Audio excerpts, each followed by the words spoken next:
Mueller, the president, has left the White House facing the level of legal jeopardy possibly waiting for Donald Trump on January 20 next year.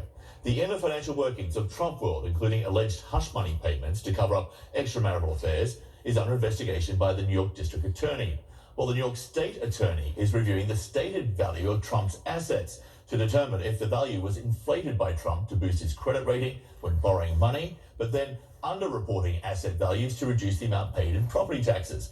Potential crimes include bank insurance and tax fraud, money laundering, and preparing false business records. Maryland and the District of Columbia are suing Trump over alleged violations of the Emolument clause of the Constitution, which prevents a president from profiting from foreign governments. Their case related to the diplomats who have stayed at the Trump Hotel in Washington, D.C. There are 2 defamation lawsuits, another brought by his niece Mary, who's suing over her share of the estate of her grandfather, Fred Trump. Joining me now from Chicago, former federal prosecutor, now CNN legal analyst Renato Moriarty. So you're also the host of On Topic podcast. So good to have you with us. It's been a while. That's quite the list. I want to add a few more to it while we've got you. So a couple others out there. Possible obstruction of justice from the Mueller report, which details 4 occasions when Trump tried to interfere with the Russia investigation. Possible charge of bribery resulting from the conversation Trump had with the president of Ukraine. Conspiracy to defraud the United States over Trump's potential interference with the Postal Service before the election. Okay, so when you look at all of that, out of all of that, is there 1 or 2 which stand out in particular as being more likely to move forward and maybe see a conviction? Yeah, I think the Manhattan District Attorney's investigation is very likely to move forward. We know that they're investigating Trump. They told the court that. They seem very motivated and pretty far along. So I would, if I was representing Trump, be very concerned about that. Certainly, I would say the existing civil lawsuits are going to be a concern, although obviously less serious than a criminal charge. On the federal side, I really think those obstruction of justice counts are the most concerning, simply because we know that they've already been investigated and there appears to be sufficient evidence to convict. So, there's no question marks there, whereas with some of these other potential charges, there's question marks. There would need to be an additional investigation, whereas there, a prosecutor on day 1 in a Biden administration could make a decision to prosecute. Yeah, and with that in mind, with the Mueller report, if you remember, there was nothing Donald Trump wanted more than to actually testify in the Russia investigation. Here he is. I would love to speak because we've done nothing wrong. I would love to speak. I would love to go. Nothing I want to do more. I would love to speak. I would love to. Nobody wants to speak more than me. In fact, against my lawyers, because most lawyers, they never speak on anything.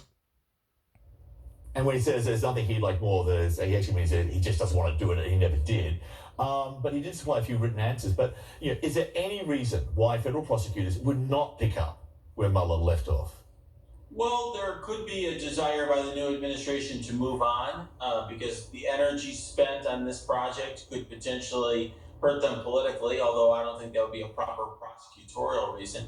But in terms of prosecutorial reason, a couple might be, first of all, that there just may be a difficulty obtaining a conviction, given that you need a unanimous jury verdict, and there's a lot of people in the United States who voted for Donald Trump and may be inclined to believe him or vote to acquit him no matter what the evidence looks like. We also have this issue of the power of the presidential pardon. And let's just go back in time, the moment which left many stunned and outraged when Gerald Ford pardoned Richard Nixon in September 1974. Pursuant to the pardon power conferred upon me by Article 2, Section 2 of the Constitution, have granted, and by these presents do grant, a full, free, and absolute pardon unto Richard Nixon for all offenses against the United States which he, Richard Nixon, has committed or may have committed. How do you see the pardon being used in the next 60 days? What will Trump do? Well, I wouldn't be surprised if Trump tried to pardon himself. It's not clear whether he could do that. It's something that's never been tried before. I think a savvy person would just resign a day early and have President Pence pardon him, but I'm not sure that's what Donald Trump will do. But one way or the other, I think a more likely thing for Donald Trump to do is pardon every friend or associate he's ever had. trying to make sure that they don't have an incentive to flip on him or just to reward them for their friendship or assistance towards him. Very, very quickly, is there a connection here between Donald Trump's refusal to transfer power and the legal jeopardy he's facing once he leaves office? But besides the obvious. Well, we've heard some reports that he's concerned about being arrested. I imagine he would love to stay in office and continue to have those protections for the rest of his life. Doesn't look like that is possible at this point, so I imagine that part of what he's doing is angling to continue to keep the power and influence he had, or as much of that as possible, once he leaves the presidency. Renato Moriarty there in Chicago. Good to see you. Thanks for being with us. Thank you. Sort of